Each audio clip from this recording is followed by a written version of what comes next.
What's up, CR Youth? My name's Sophie, and this is Joey, and we are two of the youth pastors here.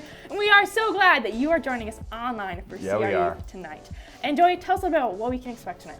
Yeah, so we're going to hear an awesome message. We're going to be able to engage in worship, and then we'll be doing small groups as well. And you're going to talk about that in a second. But if you want to engage in worship with us, even from your home, you can do that by clicking the link in the YouTube description. It will send you directly to a Spotify playlist that has all the songs that we're going to be singing that night. And so we're so excited that you're able to take part in worship, because we love worship here on CR Youth, but we also love small groups. Sophie, tell them a little bit about how they can get involved in small groups. Small groups, we believe at CR Youth, are so important, so much fun getting to meet people and talk about Jesus and also just talk about life.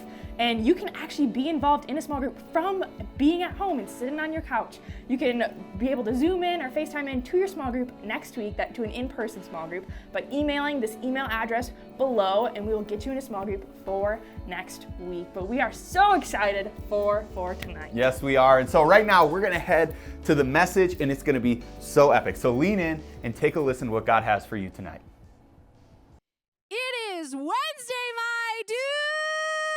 Yes. My name is Jessie Golnick, and I am so excited that you, that you're here tonight. And we are diving into week 2 of our series, Unshakable, and we're talking about 3 pals. Everyone, can you, wherever you're at, say 3 pals?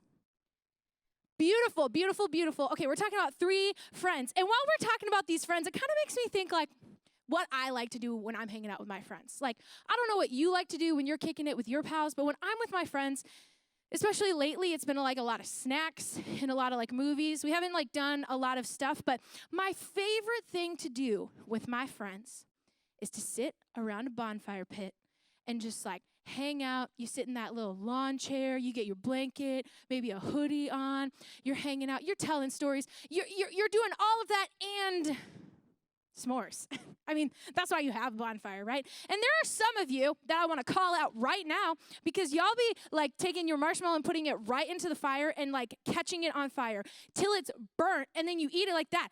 I know that's you, Joey King, and we could talk about this later, because that's not what we're talking about tonight.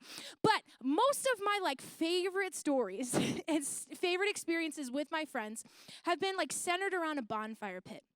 And even as a kid, like a lot of my family time was spent around a bonfire pit. And tonight I want to share a story with you, but I got to set the stage for you here. And so I want to show you a picture of where we did all of our bonfire pits, or our bonfires every single time. And this is up at my grandpa's cabin. So this is the lakefront where we would have a lot of our bonfires. And maybe you're like, okay, where is the bonfire pit?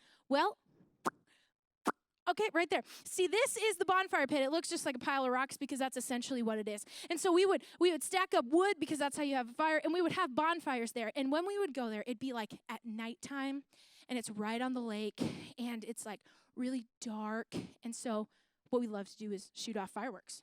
We like shoot them off into the sky, and they'd pooh, like a firework does. And it'd fill the sky. It was the greatest. And then after you shoot off fireworks, you have like cardboard in your hands. Essentially, the firework that it comes out of, it becomes trash. And so we would always shake it and test it and make sure that it's just trash, and we would throw it into the bonfire pit. That's just like what we did. And we always checked it. Except for one time, we did it. And my little cousin, Nickel, he grabbed a bunch of bottle rockets that were wet, and he went, "Oh, they're wet. They won't work." And he threw them into the bonfire pit. And nobody knew this until all of a sudden, it just exploded. Literally, bottle rockets are flying out of the bonfire pit. Kids are screaming. Babies are crying. My grandma is rolling on the ground not to get hit by these bottle rockets. It was pure chaos. And we learned 2 lessons that day. 1, my cousin Nickel, he is not allowed to touch bottle rockets or fireworks anymore. And secondly, the second lesson that we learned that day is this: a lot can happen in the fire. A lot can happen in the fire. And see, what you need to know about fire is like a helpful thing. It helps us cook. It helps keep our house warm. Sometimes you could do that like glass blowing thing, or like pottery. Like if you know, you know. If you don't, it's fine. But fire is very useful. But the thing you also need to know about fire is fire can quickly become wild and uncontrollable and can cause a lot of damage. It can literally burn our skin, and if we're caught in it, it could kill us. And so what I also know about this thought about fire is it's actually a good illustration or a good example of what trials and hard things and situations can look like in our lives. And tonight, we're going to be talking about 3 pals that were caught in a really hard situation, but their unshakable faith got them through it. And so to set this story up, last week we talked about Daniel, and we learned about a character called King Nebuchadnezzar. And he was the worst. Like, seriously, the worst. I mean, I like to call him Lil King Nebby, because he's just the worst. And he's so bad that actually at all of our campuses, and those of you watching online, I want you to take a moment when I count to 3 and give a big boo to King Nebuchadnezzar, because he's the worst. Okay, you ready? 1, 2, 3. Boo! He's literally the worst. And so we're sharing a story about him, again, literally being the worst. And so we're going to pick up in Daniel chapter 3 and verses 4 is where we're going to start. So then the herald shouted. Herald is like a messenger. He went to tell the people. He tells the people this. People of all races and nations and languages, listen to the king's command. When you hear the sound of the horn, the flute, the zither, the lyre, the harp, the pipes, and the other musical instruments, the beatboxers, bow to the ground and worship the king Nebuchadnezzar's gold statue. Anyone who refuses to obey will immediately be thrown into a blazing furnace. Seriously. So what you need to know about Lil King Nebby, he loves clout, he loves attention, he loves it all. And so he builds up this grand statue so that everybody would worship it and he'd get all of the attention. And it doesn't make sense in our context today, but I need you to understand this is a big thing that he's doing because he's asking all of these people to worship an idol that's not God. And like Daniel, we have a couple characters that I want to introduce you to that were strong in their faith, that wanted to honor God in all that they did. And these boys, these 3 pals, they actually have names, and I want you to know their names. It's Shadrach, Meshach, and Abednego.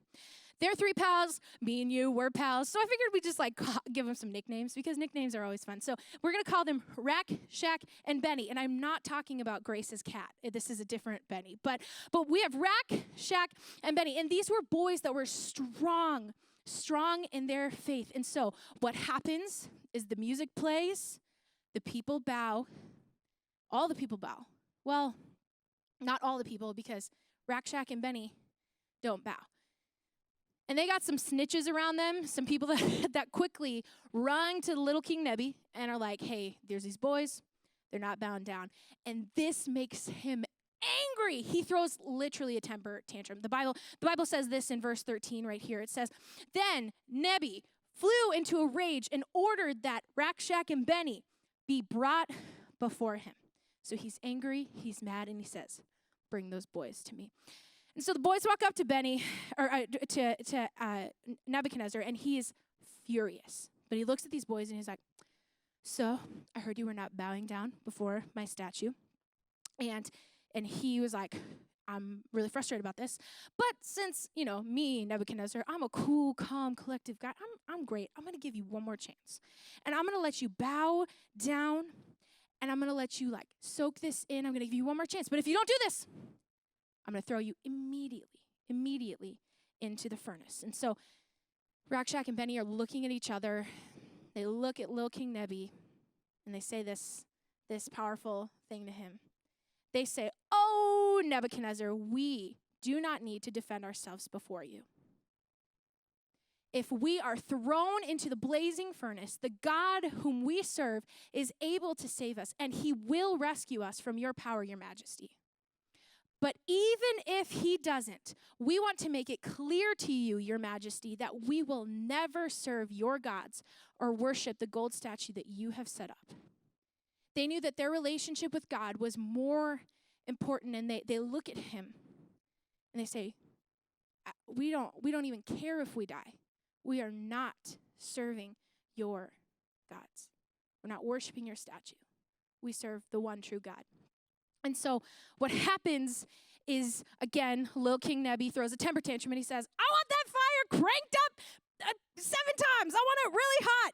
And then they bound up these boys, all 3 of them. They throw them into the furnace. And instantly, Rakshak and Benny die. Our main characters, their lives are done. Actually, I'm just kidding. That's not how it ends. I'm gonna tell you a different way that it ends. So actually what happens is they bound up these boys. They throw them into the furnace, and then little King Nebi's, his like goon that's like walking these boys in and pushing them in the fire. He looks and he's like, Your Highness, little King Nebi, we put 3 guys in there, right? And we like tied them up, right? And, the King Nebuchadnezzar's like, yes, like we put 3 of them in there. He said, well, there are 4 of them, and they are no longer tied, and they're like moving around. Like one of them, he's like even on the ground doing push-ups. Like I'm really confused. And so King Nebuchadnezzar like stands up, and he calls out to these boys, and he calls them out of the fire. And they step out of this fire completely untouched by the flames. They were fine. But what we know is they should have died. That was a miracle that happened. And what we can learn from this story is a lot of things, but there's 2 specific things that I want you and me, for us to take away. And that first thing is an important point, and it's this. Their faith was unshakable. Rakshak and Benny, their faith was unshakable. I mean, I want to go back to what they said when King Nebuchadnezzar said, if you don't do this, I'm literally gonna kill you. He said, they say this to King Nebuchadnezzar. They say, if we are thrown into the blazing furnace, the God whom we serve is able to save us. He will rescue us from your power, your majesty. And this is what's incredible. They say, but even if he doesn't, we want to make it clear to you, your majesty, that we will not serve your gods. It's that first line right there. But even if he doesn't, because these boys had so much trust and faith in God that it didn't matter if he did or if he didn't save them. They said, God will rescue us, but even if he doesn't, we will not serve your gods, because our God is the true God. And here's the truth in life. It's not in like if bad things will happen. It's a when will bad things happen. And that's the truth that Jesus shares with us. It's the truth that we need to know as people. Like life gets hard and we walk through difficult things. But these boys chose for their faith to be unshakable, and we can learn this from them. To have unshakable faith, we have to decide to stand firm before we know the outcome. Just like Rakshak and Benny, they decided, even if he doesn't save us, even if we die, we're going to trust that he is with us. We're going to trust him. We're going to serve him, and we're not going to bow down.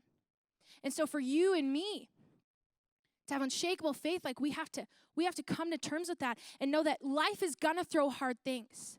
And we can decide right now to stand firm in our faith, to not give up on our convictions that we talked about last week, to trust in God and to look towards him.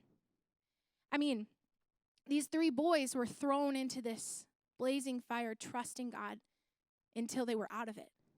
And what we can learn, secondly, from their story is just like the numerical number of how many people were in that fire.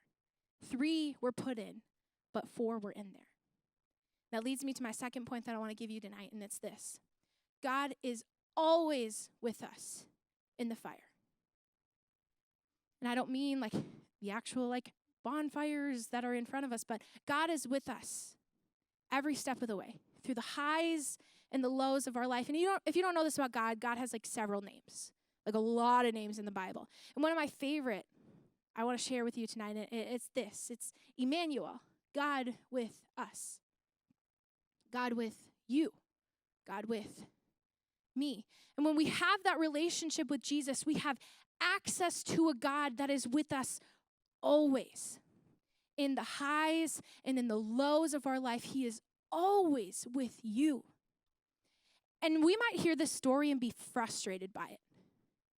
Because if we're like, okay, God's so powerful, why was the fire even going? If God's so powerful, why was King Nebuchadnezzar ever the king? Because he was hurting and hating on the people that honored God. If God's so powerful, why? And maybe you've asked that in your life. If God's so powerful, why did my parents get a divorce? If God wants the best for me, why do I have anxiety? Why do I have depression? Why do I go through these hard things? I think we can ask ourselves, God, if you're so powerful, why didn't you just stop it? Like these boys, they stood up for you. Why didn't you stop it? And I think it's an honest feeling that we have when we're in the midst of the fire. And the truth is, God could have stopped the fire. God could have not allowed King Nebuchadnezzar to be the king, but he didn't. So why? The hard thing is I don't know. I don't know why God did what he did in that moment. But what I do know is we can learn something. And there's a point that I want to share with you tonight. It's a little bit longer, but it's something super powerful. So if you're taking notes tonight, if you have like the notes app on your phone, if you want to take a picture of this, I don't want you to miss out on this because this could be the thing that helps you in the midst of your fire because it's helped me. And it's this point right here. Sometimes God puts out the fire to show how big he is because that's true. Sometimes he does. The snap of a finger, he heals. He stops. He puts out flames in our lives. Sometimes he does that. Sometimes he calms the storm. Sometimes he does that, and sometimes he doesn't.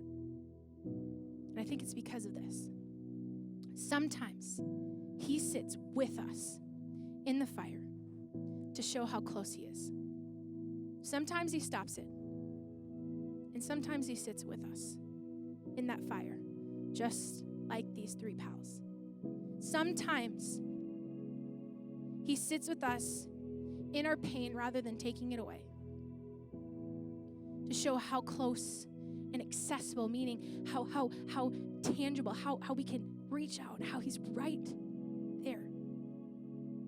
And there are some of you that are here right now that are going through a fire, and you're frustrated, and you've been begging God for like a fire extinguisher.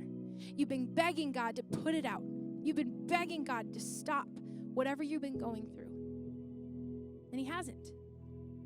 And maybe you're even here tonight and you're like feeling like you're at the end of your rope because the fire's closing and you don't know how much longer you have. The truth is, God is with you. He sees you. He sees the hard things that you're going through, and he's literally right there in the fire with you. He's accessible. But we have to look to him, and we have to decide, is my faith going to be shaken by my situations? Or is my faith going to decide how I get through it? So to have unshakable faith, there's two things that I think we need to have, whether we're outside or inside of the fire. And the first is this. You need to decide to be unshakable in our faith before the fire comes. Because here's the truth. We've all experienced some kind of hurt or pain or thing in our life. And we know that that's going to happen in life. So maybe right now you're not going through a hard season. And you're like, life's good. Things are great. I'm not in a fire. Well, you need to decide now because hard times will be coming. And I don't say this to scare you, but I want to make you aware that you have to decide now. You can't decide in the midst of it. And those of you that are in the midst of a fire, a really hard situation, the second part I want us to look at is to look to God in the midst of our fires. Because he is always with us. Just like Rakshak and Benny, like he is in the midst of this fiery furnace that we are in, and he is with you and he is with me because he is Emmanuel. He is with us. And tonight, as I kind of close up, we're going to have an opportunity to hear this song called Another in the Fire. And it's really talking about this story, but it's talking about the truth that God is with us in the hard things in life. And I believe that there are some of you in here that maybe even earlier I said what you're going through, and you're in the midst of a really hard situation, and you don't know what to do with it. Well, we'll have time in small group for you to talk about this, but you also have an opportunity to kind of like sit and really think about, is God with me? And where do I see God in the midst of all of this? And as we hear these words, I pray that it impacts you and that your ears are open, but not just your ears, your heart. Because there's got to be a connection between those, because if it's just sound, it's just going in, it's not staying in. And I want to give you students freedom in this moment too. As this song is playing, and if you are going through a really, really, really difficult situation, and you see your leader in the room, or if you're watching online and you need to text your leader, I want you to go up, and while the song is playing, go talk to your leader and have your leader pray with you. Because you could have a breakthrough moment where you can see God. And you can see that other people are with you. Just like Rakshak and Benny, they were friends in the midst of this. And when we go through hard things, we need to look towards the people that are around us. And I'm asking and challenging you to push yourself a little bit in small group tonight to talk about those things. So before the band starts playing, I want to take a moment. And I want to pray for you. Wherever you're at in this, whether you're preparing for the fire, or you feel like you're in the midst of one. Let me pray for you. Jesus, these students and these leaders that are here in this moment, God, that need to hear your voice, that need to know that you are with them, God. I pray that these words that we are about to listen to aren't just like words on a screen, but they're words that speak to our heart, because sometimes there's a disconnect between the two. And God, for the students that have been begging for their fire to be just extinguished, I pray that you would do that. I pray that you would put out the fire, because sometimes you do that to show us how big you are. And sometimes, God, we sit in our fire to know that you're close and that you're with us.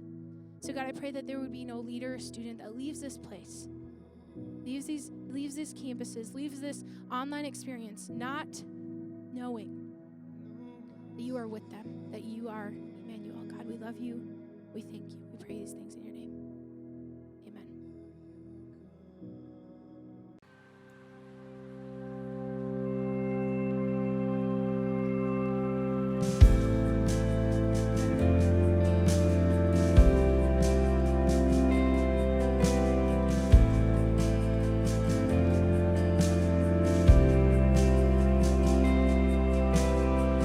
There's a grace when the heart is under fire. Another way when the walls are closing in. And when I look at the space between where I used to be and this reckoning, I know I will never be alone.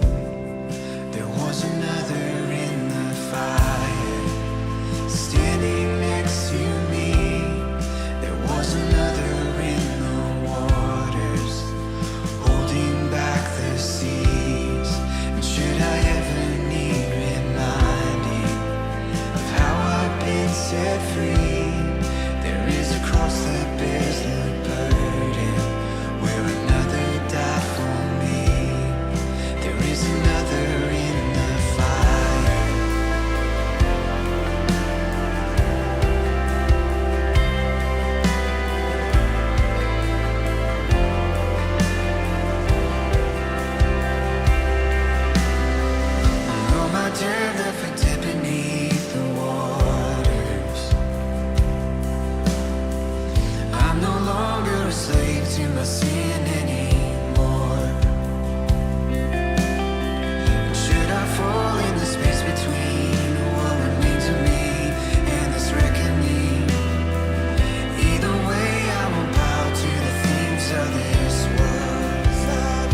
there's no other